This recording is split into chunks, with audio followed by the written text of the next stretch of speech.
Hello love, Chef D Love from Chef D Love's World. The recipe that was liked the most was the apple cinnamon roll cupcake. Imagine this guilty pleasure of flaky warm melt in your mouth buttery flavored roll with diced apple chunks that fall out of every unroll to get to that cinnamon sugar flavor in between that warm roll of sweet yummy goodness. And don't forget to lick that sweet divine creamy vanilla substance from your fingertips that falls from the top of this decadent apple dessert when separated from its counterparts. So what you will need is diced apples. I use Granny Smith, a roller, a brush to brush the butter on, a whisk, and a knife to chop the diced apples, cinnamon, granulated sugar, powdered sugar, brown sugar, maple syrup, milk, and butter, and crescent rolls. First things first, you will need Pillsbury's crescent rolls. You're going to open it and roll it out, which I already did. And it comes with perforated slits in it. So you want to make sure that none of the stuff seeps through. So take a rolling pin and just roll it out so that all the pieces come together. And if it don't, take, your fingertips and pull it together so that they're equally flattened and there's no holes or slits in between. After you do that, take a brush, dip it in your melted butter, and just begin to brush that across your crescent roll. Or you can also use piece of roll. Either one does the same thing.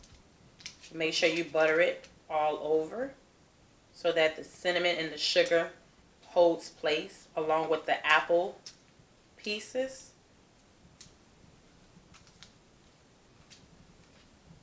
Now that that is all buttery,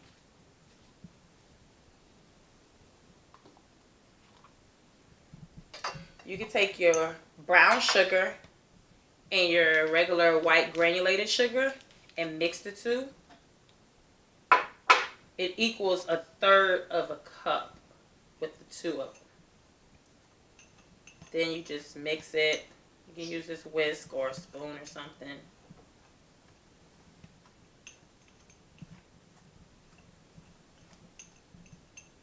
Once that's mixed, add the cinnamon.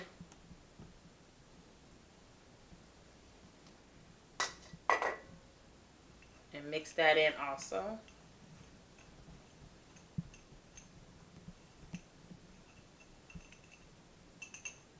Once that's all mixed, sprinkle it over the flaky crust.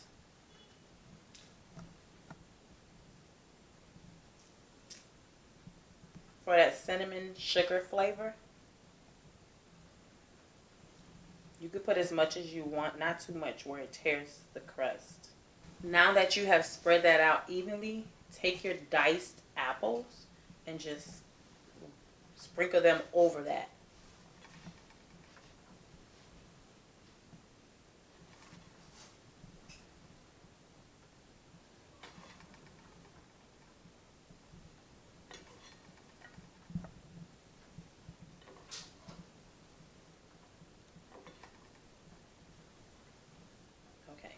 Now that they're evenly spread over, the chunks are spread evenly, take it, turn it the long rectangular way, and just begin to roll.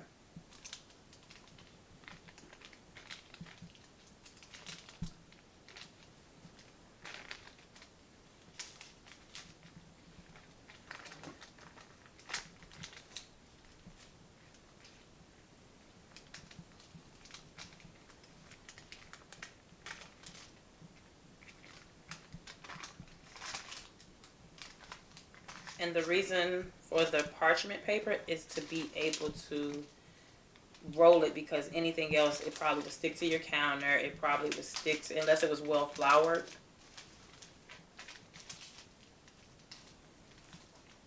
And once you get to the end, you're going to take your knife. Now that you have rolled it, take it and just cut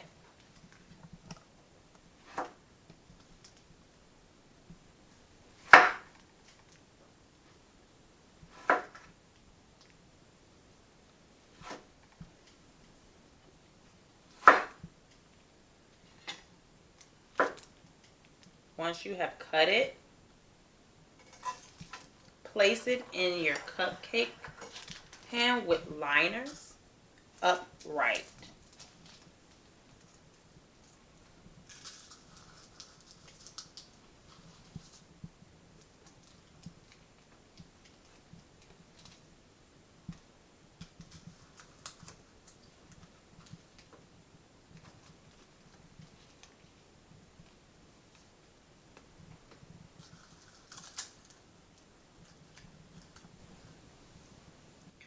Okay, sorry, something went wrong, so I'm just going to do a voiceover. So, bear with me.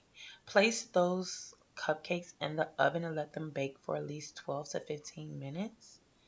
Then we're going to start making the glaze. So you're going to take that half a cup of powdered sugar, pour it into a empty bowl, then take the milk and pour it over it. You're going to whisk that until the wet has combined with the dry.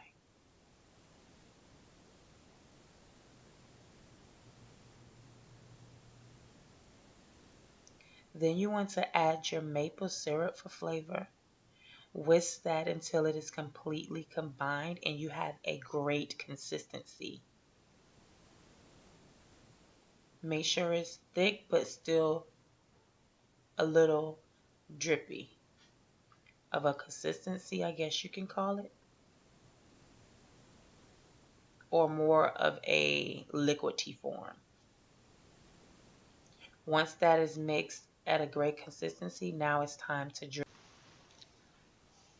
Okay, now I have taken the cupcakes out of the oven and they're still a little warm, and I'm taking that glaze and I'm dripping it over the cupcake with the spoon.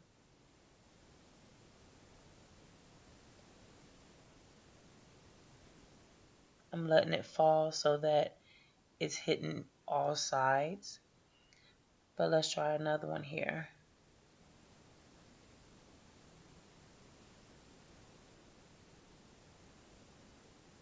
And I made sure I kept it a little warm. The cupcakes still are a little warm so that that glaze is able to melt in it.